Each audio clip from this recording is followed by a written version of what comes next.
আল্লাহ এই বাবা গুলারে তুমি কবুল করিয়া দিও গো আল্লাহ।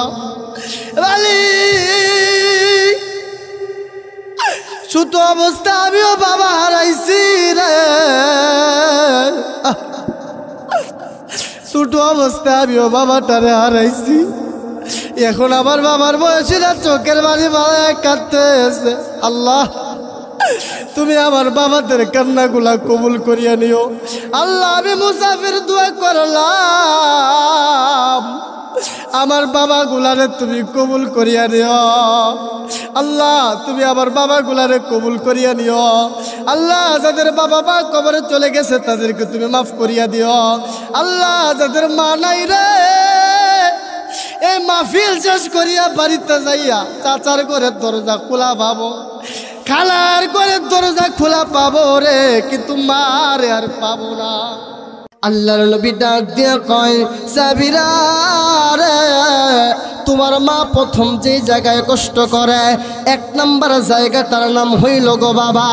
আপনি আমি যেই দিন মার গর্ভের ভিতরে আগমন করছি, আপনি আমি যেই দিন মার গর্ভের ভিতরে ছিলাম, আপনি আমি 10 দিন 10টা মাস যখন মার গর্ভের ভিতরে ছিলাম, আরে কিশোরগঞ্জের বন্ধু আল্লাহ নবী ডাক দিয়ে বলেন একটা আমার পেটের ভিতরে বাচ্চাটা যখন 8 মাস 9 মাস বয়স হইয়া যায়, মতান্তরে 10 মাস বয়স হইয়া যায়, এই বাচ্চাটা পেটের ভিতরে কিন্তু হাত লড়াইতে পারে, পা লড়াইতে পারে, মাঝে মাঝে কিন্তু পেটের ভিতরে হাত লড়ায়, মাঝে মাঝে কিন্তু পেটের ভিতরে পা লড়ায়। আমার ভাইরা আমার বন্ধুগণ দিলটা নরম করিয়ে বসিও ও দোস্ত। এই পেটের ভিতরে যখন আমি আপনি ছিলাম, এই মার পেটের ভিতরে যখন আমি আপনি ছিলাম, আমি আপনি মার পেটের ভিতরে হাত লড়াইতে পারি, আমি আপনি আপনার মার পেটের ভিতরে পা লড়াইতে পারি। আমার মাথাটা নিচের দিকে, পা দুইটা উল্টা অবস্থায় উপরের দিকে। আল্লাহ তাআলা মার নাভির সাথে আমার নাভিটা একটা কানেক্ট করিয়া দিলেন গো বাবা। এই বয়সটা যখন বাচ্চাটার পেটের ভিতরে 7 মাস 8 মাস হইয়া যায়, এই বাচ্চাটা যখন পা লড়ায় হাত লড়ায়, আমার আপনার মা এই 7 মাসের বাচ্চাটা লইয়া সোজা অবস্থায় ঘুমাইতে পারে না। গভীর রাতে একবার ডানে যায়, আবার একবার বামে যায়, গলা কাটা মুরগির মতো ছটফট ছটফট করিয়া চোখের পানিটা ফলায়। রাইতের 1টা 2টা যখন বাইজা যায়, আব্দুল্লাহর বাবা ডাক দিয়ে কয় বিবি রে, গভীর রাত হয়ে গেছে, কেন তুমি ঘুমাও না? বিবি ডাক দিয়ে কয় স্বামী, পেটের ভিতরে যে সন্তানটা আছে গো, মাঝে মাঝে এত জোরে জোরে লাথিটা মারে গো, এই লাথিটা কলিজা বরাবর লাইগা যায়। এই লাথির আঘাত যখন আমি সহ্য করতে পারি না স্বামী গো, তখন আমি পাগলের মতো গলা কাটা মুরগির মতো ছটফট ছটফট করিয়া চোখের পানি ফালাইয়া কান্দি। আল্লাহর নবী ডাক দিয়ে বলে সাবিরা, এই কষ্টটা তামাম পৃথিবীর জমিনের ভিতরে কোনো মা কোনো মানুষ কোনোদিন অনুভব করতে পারে না। এইটা একমাত্র অনুভব যিনি করতে পারে, চিৎকার মেরে বলেন তো তিনি কে? আল্লাহ পাক রব্বুল আলামিন কুরআনুল কারীমের মধ্যে বলতেছেন وقضى ربك ألا تعبدوا إلا إياه وبالوالدين إحسانا। আমার আল্লাহ তাআলা ডাক দিয়ে বলে পৃথিবীর মানুষ, এই দুনিয়ার জমিনের ভিতরে আমি রব ছাড়া দুনিয়ার জমিনে কেন পায়ে সিজদা করা যাবে না? আমি রব ছাড়া দুনিয়ার জমিনের ভিতরে কেন পায়ে মাথা নত করা যাবে না? আমি রব্বুল আলামিন ছাড়া দুনিয়ার জমিনের ভিতরে কারো গোলামি তোমরা করতে পারবা না। আল্লাহ তাআলা সুন্দর করে বুঝাইলেন, মালিক রব্বুল আলামিন সুন্দর করে জানাইয়া দিলেন, একমাত্র সিজদা পাওয়ার উপযুক্ত মালিক হইলাম আমি রব্বুল আলামিন। এই রব ছাড়া গোটা দুনিয়ার জমিনের ভিতরে কারো পায়ে তোমরা সিজদা করতে পারবা না, পারবা না। কারো গোলামি কারো অনুসরণ তোমরা করতে পারবা না। চিৎকার মেরে বলেন তো দেখি কিশোরগঞ্জের মুসলমান, রব আমাদের একমাত্র কে?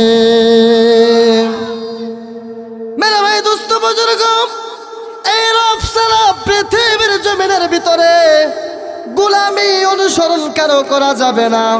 আল্লাহ পাক রব্বুল আলামিন জানায় দিলেন, পৃথিবীর মানুষেরা আমি রব্বুল আলামিন তোমাদেরকে হাত বানাইয়া দিলাম, আমি রব্বুল আলামিন তোমাদেরকে চন্দ্র বানাইয়া দিলাম, আমি রব্বুল আলামিন তোমাদের জন্য সূর্য বানাইয়া দিলাম, আমি রব্বুল আলামিন তোমাদের জন্য চলাফেরার জন্য মাটি জমিন বানাইয়া দিলাম, আকাশটা পর্যন্ত আমি রব্বুল আলামিন বানাইয়া দিলাম। আমি রব একমাত্র ডাক দিয়ে বললাম, গোলাম এই দুনিয়ার জমিনের ভিতরে আমি রবের পা ছাড়া, আমি রবের গোলামি ছাড়া, আমি রবের অনুসরণ ছাড়া পৃথিবীর জমিনের ভিতরে কারো গোলামি কারো অনুসরণ করতে পারবা না। কথা ঠিক কিনা বেঠে? এই রবের পরে আল্লাহ তাআলা কি বললেন সুন্দর করে একটু বুঝাইয়া দেই। এই রবের পরে রব্বুল আলামিন জানাইয়া দিলেন, পৃথিবীর মানুষ এই রবের পরে যদি কাউরে অনুসরণ করো, এই রবের পরে তোমার দয়ার রহমতের চাদর দিয়া কাউরে যদি ডাকিয়া রাখো, এই রবের পরে যদি তুমি কাউরে দয়া করো, কাউরে মায়া করো, কাউরে ইহসান করো, এটা আমি হুজুরের কথা বলে নাই, এটা আপনাদের শ্রোতার কথা আল্লাহ বলে নাই। আল্লাহ সুন্দর করে জানায় দিলেন, ও দুনিয়ার মানুষ, এইটা একমাত্র তোমার মা আর একমাত্র তোমার বাবা। ও কিশোরগঞ্জের মুসলমান, দেখেন ভাই দিলটা নরম হয় কিনা রে দোস্ত। এক ফোঁটা চোখের পানি যদি মাহফিলের সূচনাতে পড়ে যায়, আজকে আপনার জন্য মাহফিলটা কামিয়াব হয়ে যাবে। বাজানরা একটু পরে দেখবেন ময়দানে মানুষগুলো ছটফট করিয়া কানবে। আমি যে বয়ানটা করব, মার পাগলদের কানের ভিতরে যদি আওয়াজটা যায়, একটা মার পাগলও বাড়িতে বসে থাকতে পারবে না, একটা মার পাগলও বাজারে বসে থাকতে পারবে না, একটা মার পাগলও দোকানপাটে আর থাকতে পারবে না। ও দুস্তুরে আমার, আল্লাহ পাক রব্বুল আলামিন ডাক দিয়ে বলতেছেন, এই রব্বুল আলামিনের পরে দয়ার চাদর দিয়া যাদেরকে ডাইকা রাখবা, তারা হইল একমাত্র তোমার মা আর একমাত্র তোমার বাবা। বলেন তো দেখি কিশোরগঞ্জের জনতা বাজারের মুসলমান, বর্তমান সময়ে এই মা বাবা সবচেয়ে বড় অপমানিত ঘৃণিত। কথা ঠিক কিনা বে ঠিক? জোরে আওয়াজ করে বলেন। পৃথিবীর জমিনের ভিতরে এই মা আর এই বাবা আজকে সবচেয়ে বড় ঘৃণিত, আজকে সবচেয়ে বড় অপমানিত। নিমক হারাম সন্তানের ঘরের ভিতরে 10 জন মানুষের রান্না হয়, 20 জন মানুষের রান্না হয়, কিন্তু জনম দুঃখী মা আর বাবার জন্য ঘরে খাবার জুটে না। কথা ঠিক কিনা বেঠে? বাইরে আমার বন্ধুগণ, যেহেতু আমাকে বিষয়টা দেওয়া হয়েছে মা বাবার খেদমত গুরুত্বপূর্ণ ফজিলত সম্পর্কে, ও দোস্ত একটু শুনাইয়া যায় মা বাবা কেমন দামি জিনিস। আমার পাগলেরা রে, মাইকের আওয়াজ যত দূর পর্যন্ত যায়, একটা মার পাগল বাড়িতে বসে থাকতে পারবা না, একটা মার পাগল দোকানে বসে থাকতে পারবা না। এ মা কেমন দামি একটা জিনিস তোমাদেরকে একটু শোনাইয়া যাই। এই মার যদি দয়া করো, ইহসান করো, তাদেরকে সম্মান দিয়া কথা বলো, তাদেরকে তোমার দয়ার চাদর দিয়া ডাকিয়া রাখো, আমার আল্লাহ বলে এই মার চেহারার দিক তাকাইলে আমি আল্লাহ তাআলা এক একটা কবুল হজের সওয়াব দান করিয়া দেয়। এ ভাইরা আমার বন্ধুগণ, এই ময়দানে যারা বইছেন, অনেকের মা নাই, অনেকের বাবা নাই। ও দোস্ত, এই মাটার যারা হারাইলা, আল্লাহর নবী কয় আমি রাসূল দোয়া করলে কবুল হবে কিনা কোনো গ্যারান্টি নাই, কিন্তু মার জন্য যদি সন্তান দুইটা হাত উঠায় আল্লাহর কাছে দোয়া করে রে, আল্লাহ তাআলা বলে এই দুয়ার মধ্যে আর আল্লাহর আরশের মধ্যে কোনো পার্থক্য থাকে না, এই দুয়াটা আমার আল্লাহ আরশের মধ্যে কবুল করিয়া নেয়।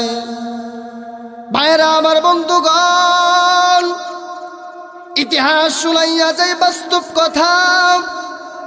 আল্লাহর নবীর আদরের সাহাবী, কাছের সাহাবী, নাম হইল খলিফাতুল মুসলিমিন আমিরুল মুমিনিন হযরত ওমর ফারুক রাদিয়াল্লাহু তাআলা আনহু হইতে হাদিস বর্ণিত। আল্লাহর নবীর সাহাবী হযরত ওমর সকালবেলা নবীজির সামনে বসে রয়েছেন। ইন্ডিমের টাইমে একটা সাহাবী নবীজির কাছে এসে ডাক দিয়ে বলতেছেন, ইয়া রাসূলুল্লাহ, ইয়া হাবিবাল্লাহ, নবীজি গো, আমি তো যুদ্ধের ময়দানে যেতে চাই, আপনি আমাকে যুদ্ধের ময়দানে নিয়ে চলুন। আল্লাহর নবী ডাক দিয়ে কই, সাহাবী রে, আরে সাহাবী, তোমার ঘরের ভিতরে মা আছে কিনা, তোমার ঘরের ভিতরে বাবা আছে কিনা? আল্লাহর নবীর সাহাবীটা চোখের পানি ফালাইয়া ডাক দিয়া কয়, নবী গো, আমার ঘরের ভিতরে মা আছে, আমার ঘরের ভিতরে বাবা নাই। নবীজি গো, আমার ঘরের ভিতরে শুধুমাত্র মা আছে। আল্লাহর নবী ডাক দিয়া কয়, সাহাবী রে, তাহলে তুমি তোমার মার অনুসরণ করো, তুমি তোমার মার খেদমত করো।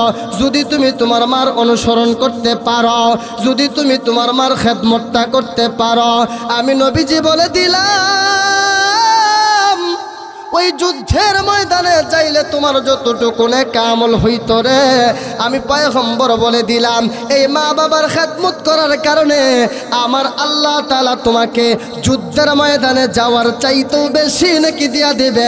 চিৎকার মেরে বলেন না সুবহানাল্লাহ।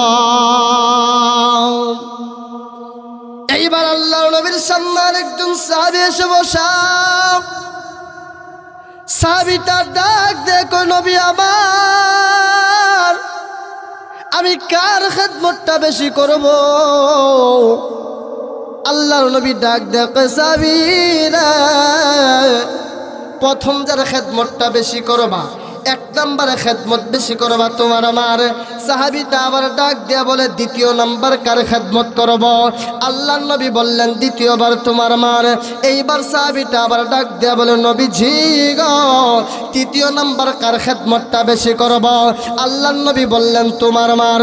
সাহাবীটা আবার ডাক দিয়া বলেন, ইয়া রাসূলুল্লাহ, ইয়া হাবিবাল্লাহ, চতুর্থবার কার খেদমতটা বেশি করব? আল্লাহর নবী বললেন, তোমার বাবার।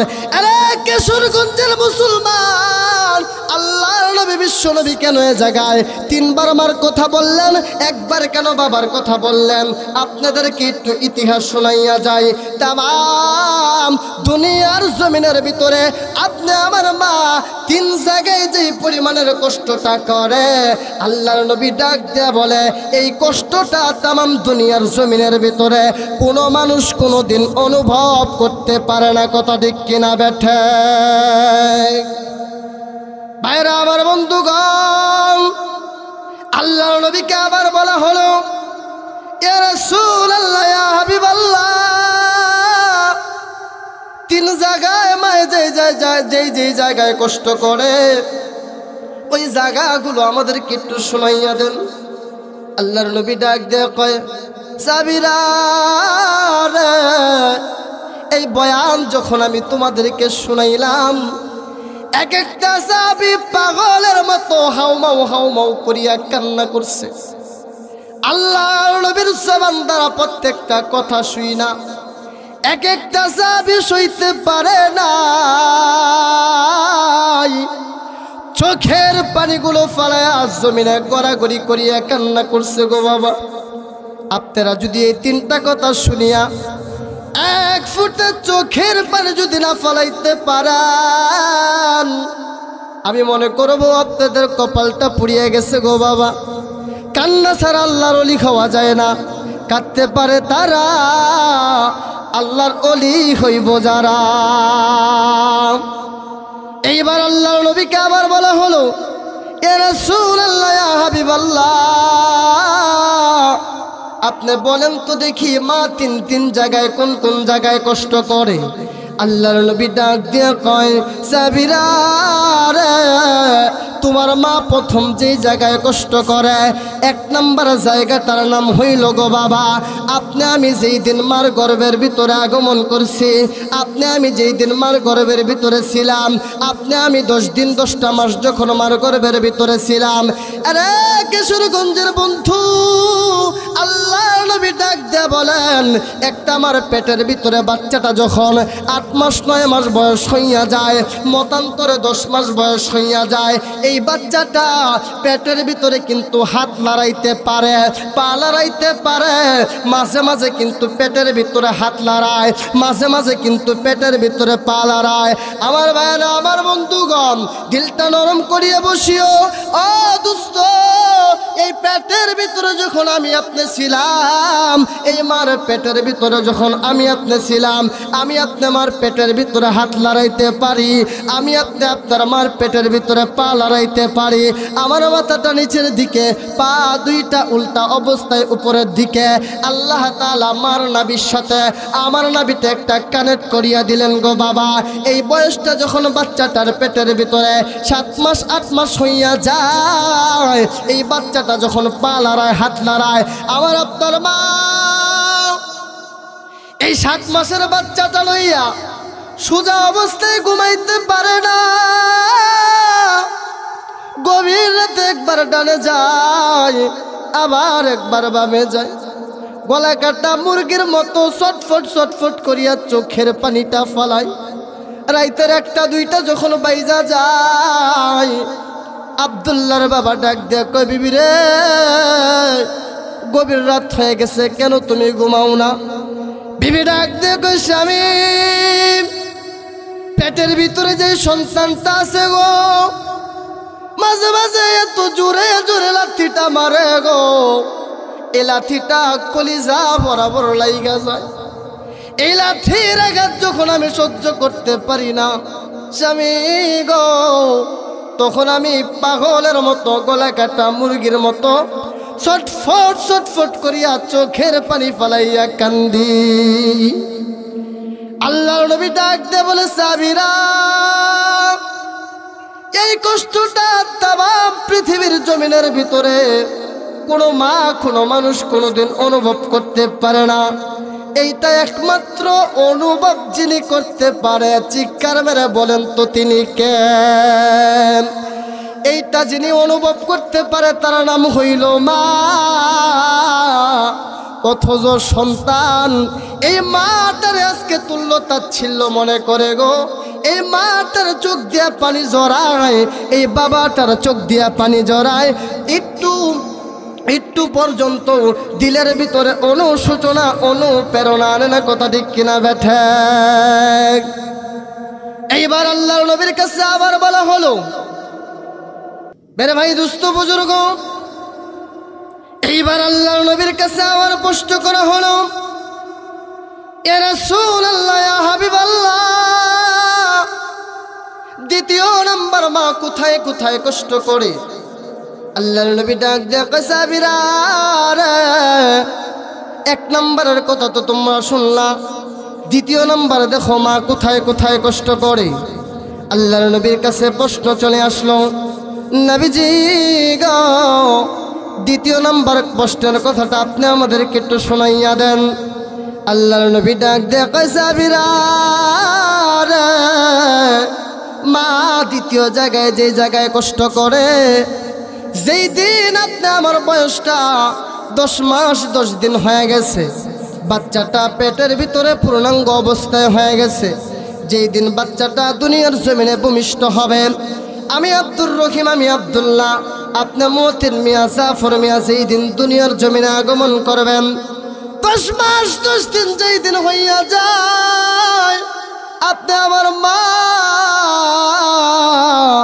চাচির কাছে যায়, খালার কাছে যায়, ফুফুর কাছে যায়, দাদির কাছে যায়, নানির কাছে যাইয়া ডাক দিয়া কয়, প্রতিবেশীরা আমি জানি না আর তোমাদের সাথে কখনো কথা বলতে পারবো কিনা, আমি জানি না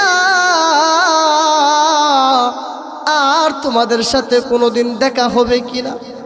ও পানের চাচি গো, যদি পারো আমারে তুমি মাফ করিয়া দিও। যেই দিন বাচ্চাটা দুনিয়ার জমিনে ভূমিষ্ঠ হয়, আমি এমন একটা মায়ের কারগুজারি শুনছি, আমার কাছে এইসব বাস্তব প্রমাণ দিয়া বলছে, হুজুর গো, যেই দিন এই ছেলেটা দুনিয়ার জমিনে ভূমিষ্ঠ হবে, গলা কাটা মুরগির মতো ঘরের ভিতরে ছটফট ছটফট করিয়া কান্না করছি। এমনকি এলাকার মানুষকে বলছি, মুরব্বীরা রে, যদি পারো আমার একটা দাওয়াই না দাও, আমি নিজের গলাটা নিজে কাইটা দুনিয়ার জমিন থেকে চলে যাই, তারপরেও এই প্রসব বেদনা আমার আর সহ্য হয় না। শুধু তাই না, আমি এমন মায়ের ইতিহাস শুনছি, এমন ভাবে মা চোখের পানি ফালাইয়া ডাক দেয়া কইছে, হুজুর আমি এমন ভাবে বলছিলাম, পরিবারের মানুষেরা যদি পারো আমার একটু বিষ আইনা দাও, আমি বিষ খাইয়া দুনিয়ার জমিন থেকে চলে যাই, তারপরে ওই প্রসব বেদনা আমার আর সহ্য হয় না। এর নাম হইল মা। এইবার আল্লাহর নবী সাহাবায়ে কেরামকে ডাক দিয়ে বলতেছেন, রে সাহাবীরা, দ্বিতীয় জায়গার কষ্টটা তোমাদেরকে শুনাইয়া দিলাম।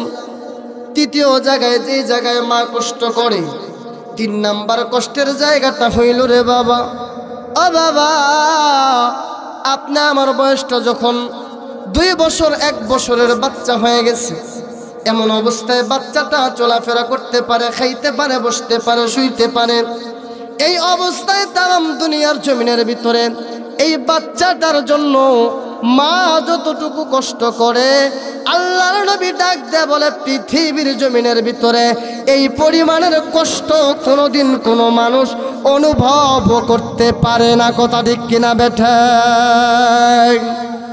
এজন্য বাজান, এই মায়ের দোয়া তারপরে নেওয়ার আছে, দরকার আছে কিনা না আমাদের? এই 3 জায়গার কষ্টটা আপনাদেরকে শোনাইয়া দিলাম। এখন দেখেন গো বাবা, আল্লাহর নবী ডাক দিয়ে বলতেছেন, ক্বালান নবী সাল্লাল্লাহু আলাইহি ওয়াসাল্লাম, আল জান্নাতু তাহতা আকদামিল উম্মাহাত, এই মায়ের পায়ের নিচে হইল সন্তানের জান্নাত। তাম দুনিয়ার জমিনের ভিতরে সন্তানগুলো যদি জান্নাতটা খুঁজত, একটু জান্নাতটা তালাশ করত, এই মানুষগুলো জান্নাত পাওয়ার জন্য পীরের কাছে যায়, অমুক দরবারে যায়, অমুক মাজারে যায়, অমুকের কাছে যায়।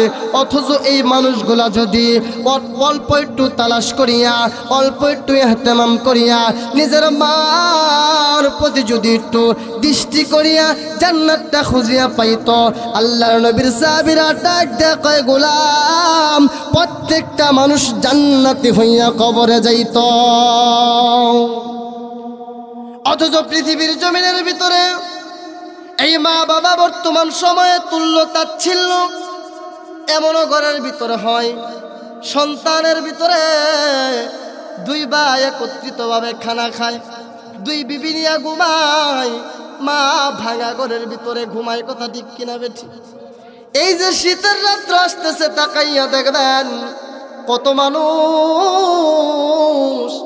আমার বাংলার জমিনের ভিতরে আল্লাহ পাওয়ার জন্য অমুক দরবারে চলে যাবে, হজ করার জন্য, উমরা করার জন্য মক্কা মদিনা চলে যাবে, কিন্তু ঘরের ভিতরে মা ভাঙা ঘরের ভিতরে কাটাইতেছে। একটা কম্বল দিয়া শুধুমাত্র মার বাবা শীতের রাত্রটা কাটায়, নিমুখ হারাম সন্তান একবারও মা বাবার খবর লয় না। কথা ঠিক কিনা বেঠে? বাইরা আমার বন্ধুগণ, এই মা বাবার দোয়া কেমন দামি জিনিস আপনাদেরকে শুনাই। আল্লাহর একজন পয়গম্বর ছিলেন, নাম ছিল জামানার নবী পয়গম্বরে মূসা। আপনারা তো জানেন মূসা নবী একটা অন্যরকম নবী ছিল। মূসা নবী তো আল্লাহর সাথে কথা বলতে পারতো। মূসা নবী তো ছিলেন কালিমুল্লাহ, যেই নবী কিনা আল্লাহর সাথে কথা বলতে পারত। আল্লাহর নবী পয়গম্বর মূসা তুর পাহাড়ে যায় আল্লাহর সাথে কথা বলে। আমার আল্লাহ মূসা নবীকে একটা মুজিজা দিয়ে দিছিল। মূসা নবী আল্লাহর সাথে সরাসরি কথা বলে। একদিন কথা বলতে বলতে ডাক দিয়ে কয়, আল্লাহ আপনি তো আমাকে জান্নাতে দিবেন, আমি তো জান্নাতি হব। আল্লাহ গো, এখন আমার দেখতে মন চাইছে, এখন আমার জানতে মন চাইছে ওই জান্নাতের ভিতরে আমি মূসা কার সাথে ঘুমাবো, ওই জান্নাতের ভিতরে আমি মূসা কার সাথে খানা খাবো, ওই জান্নাতের ভিতরে আমি মূসা কার সাথে চলাফেরা করব। আল্লাহ পাক রব্বুল আলামিন ডাক দিয়ে কয়, মূসা রে, ওই জান্নাতের ভিতরে তোমার সাথে পীর সাহেব যাবে না, তোমার সাথে হাফেজ যাবে না, তোমার সাথে আল্লাহর কোনো ওলি যাবে না, তোমার সাথে যেই মানুষটা যাবে রে, ওই মানুষটা হইল একটা কসাই। শিক্ষার মেরে বলেন তো কার কথা কইছে? আরো জোরে কোন কার কথা কইছে? কসাই চিনেন তো? কসাই চিনেন তো? কসাইয়ের কাম কি? গরু জব করা, মাঝে মাঝে গুস্ত কাটা, কথা ঠিক কিনা বে ঠিক? কোথায় জামানার নবী পয়গম্বর মূসা আর কোথায় একটা কসাই হইয়া কিনা নবীর সাথে জান্নাতে যাবো গা? শুনবেননি? কথা বলেন, শুনবেননি? তো বিক্রি করে এই কসাই, তাই তুমি মূসার সাথে জান্নাতে যাবে। আল্লাহর নবী পয়গম্বর মূসা সকালবেলা চলে গেল অমুক বাজারের ভিতরে যাইয়া। দূর থেকে নজর করিয়া তাকাইয়া দেখতেছেন একটা কসাই সারাদিন সুন্দর করিয়া গুস্ত বিক্রি করে, মাপে কখনো কম দেয় না, ওজনে কম দেয় না। গুস্ত বিক্রি যখন শেষ হয়ে গেছে, ইন্ডিমেট টাইমে কসাইটা নিজের গামছার ভিতর অল্প একটু গুস্ত বাইনা নিজের বাড়ির দিকে যখন রওনা করছে, আল্লাহর নবী পয়গম্বরে মূসা কসাইটার পিছনে পিছনে যাইয়া ডাক দিয়া কয়, কসাই ভাই, আমি আপনার বাড়ির মেহমান হতে চাই। কসাই লোকটা ডাক দিয়ে কয়, পথিক ভাই, আমি আপনাকে চিনি না, জানি না কে আপনি। ও পথিক ভাই, এই রাস্তার মধ্যে আমি আপনাকে কি মেহমানদারি করাইব? ও পথিক ভাই, চলুন আমার বাড়িতে, আপনি চলুন আমার বাড়িতে নিয়ে আমি আপনাকে মেহমানদারি করাই। পয়গম্বরে মূসাও তো কম চালাক না। মূসা নবী কয়, আমি সকাল থেকে নজর কইরা তাকাইয়া দেখলাম এই কসাইয়ের ভিতরে ওই রকম কোনো আমল পাইলাম না যেই আমল করার কারণে এই কসাইটা আমি নবীর সাথে জান্নাতে থাকতে পারে। এইবার বাড়িতে চলে গেল। কসাইটা আগে আগে হাঁটতেছে, আল্লাহর নবী পয়গম্বরে মূসা পিছনে পিছনে যায়। যাইয়া কসাইটা ঘরের ভিতরে প্রবেশ করলো। পয়গম্বর মূসাকে বারান্দায় বসতে দিয়া ডাক দিয়া কয়, ও পথিক ভাই, আপনি বারান্দায় বসেন, আমি একটু ঘরের ভিতর থেকে আসতেছি। আল্লাহর নবী পয়গম্বর মূসা নজর করে তাকাইয়া দেখলেন ওই ঘরের ভিতরে চুলগুলো এলোমেলো দেখা যায়, কাপড়টা ছিঁড়া, চোখের পানিগুলো ঝরনার মতো পড়ে। একটা জনম দুঃখী মা। আল্লাহর নবী পয়গম্বর মূসা খালি নজর করিয়া দেখতেছেন, কিছুই বলে না। এই পয়গম্বর মূসা নজর করিয়া দেখার পরে ওই কসাই লোকটা সুন্দর করিয়া ঘরের ভিতরে যাইয়া কাপড়টা সুন্দর করিয়া পরিষ্কার করিয়া, মাথার চুলগুলো এলোমেলো ছিল, এই চুলগুলোকে সুন্দর করিয়া গুছাইয়া এই মহিলাটাকে সুন্দর করিয়া গোসল করাইয়া অল্প একটু গোস্ত সুন্দর করিয়া রান্না করিয়া নিজের মার সামনে নিয়া নিজের কোমল মাকে হাত দিয়ে যখন মারে খাওয়ায়, মা যেন শুধুমাত্র বিনাইয়া বিনাইয়া কি যেন বলতেছে, চোখের পানিগুলো ঝরনার মতো পড়ে। পয়গম্বরে মূসা নজর করে তাকাইয়া দেখলেন আর কিছুই বলতে পারে না। এমন অবস্থায় পয়গম্বর মূসা এই দৃশ্যগুলো যখন নজর করে দেখতেছেন, ওই কসাই লোকটা পয়গম্বরের কাছে আইসা ডাক দিয়া কয়, পথিক ভাই, আমি আপনাকে বড় কষ্ট দিয়া ফেলাইলাম। ও পথিক ভাই, আপনি বলেন তো দেখি কোথায় থেকে আসছেন? কসাইটা চিনে নাই যে এটা পয়গম্বরে মূসা, নাম শুনছে কিন্তু চিনে নাই। এমন অবস্থায় পয়গম্বরে মূসা ডাক দিয়ে কয়, আরে কসাই, ওই যে ঘরের ভিতরে একটা মহিলা দেখলাম, চুলগুলো এলোমেলো দেখা যায়। কসাই রে, ওই মহিলাটা তোর কি হয়, তোমার কি হয়? ওই মহিলাটা কে? কসাইটা ডাক দিয়ে কয়, পথিক ভাই, ওই মহিলাটা আর কেউ না, ওই মহিলাটা হইল আমার জনম দুঃখী মা। আল্লাহর নবী পয়গম্বর মূসা ডাক দিয়ে কয়, কসাই, আমি নজর করিয়া তাকাইয়া দেখলাম তোমার মাকে যখন তুমি খানা খাওয়াইতেছিলা, তোমার মা যেন বিনাইয়া কি যেন বলতেছিল রে, আর চোখের পানিগুলো ঝর্ণার মতো পড়তেছিল। আরে কসাই, তোর মা কি বলছে তুই আমার কাছে একটু বলো না? কসাইটা ডাক দিয়ে কয়, ও পথিক ভাই, আমি প্রতি রাতে এইভাবে আমার মাকে সুন্দর করিয়া খানা খাওয়াই, সুন্দর করিয়া গোসল করাই। আমার মা শুধুমাত্র চোখের পানি ফলাইয়া আমার জন্য দোয়া করে। আর ডাক দিয়ে কয়, মালিক, আল্লাহু আকবার। আর ডাক দিয়ে কয়, মাওলা, আমার ছেলের জন্য আমি কিছুই দিতে পারলাম না, টাকা নাই, পয়সা নাই, বাড়ি নাই, গাড়ি নাই। আল্লাহ গো, আমি শুনছি মার দোয়া নাকি তুমি আল্লাহ আরো সের ভিতরে কবুল করিয়া নাও। মালিক, আমি মা হইয়া আমার সন্তানের জন্য দোয়া করলাম, আমার সন্তানটাকে তুমি এ জামানার সবচেয়ে বড় নবী, এ জামানার সবচেয়ে বড় বুজুর্গ, এই জামানার সবচেয়ে বড় আল্লাহর ওলি পয়গম্বর মূসার সাথে জান্নাতে রাইখো।